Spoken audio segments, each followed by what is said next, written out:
আপনাদের কেউ কেউ যখন হারাম সম্পর্কে জড়ান, নিশ্চিত বলছি না, আপনাদেরকে অভিযুক্ত করছি না, কোনো মানুষ, আপনারা না, কোনো মানুষ যাদেরকে আপনারা চিনেন, তারা হয়তো অনৈতিক সম্পর্কে জড়িত, আর আপনি তা থেকে বের হতে চাচ্ছেন। তো আপনি এই আলোচনা শুনে তাকে মেসেজ দিলেন, আমি আর এটা করতে পারবো না। সে উত্তর দিল, তুমি কি আমাকে ভালোবাসো না?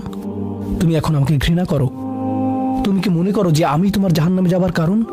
আমি কি এতটাই খারাপ? এখন আপনি বলছেন, না তুমি অতটা খারাপ না, না আমি তোমাকে ভালোবাসি, তুমি মোটেই খারাপ না, তুমি অনেক ভালো।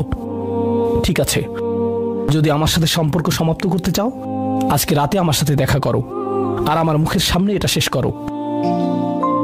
না, এটা আমি করতে পারবো না।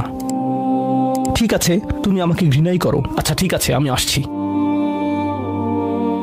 এটা আবার শুরু হয়ে গেল, আর এরপর আপনি আবারও তওবা করতে চান। দেখতে পাচ্ছেন, এটা শুধুমাত্র আপনি না, আপনি হয়তো আবেগগতভাবে কোনো কিছুতে জড়িয়ে যেতে পারেন, আর এখন আপনি আবেগগতভাবে ব্ল্যাকমেইলের শিকার হচ্ছেন। এর দ্বারা আপনি খারাপ বোধ করবেন।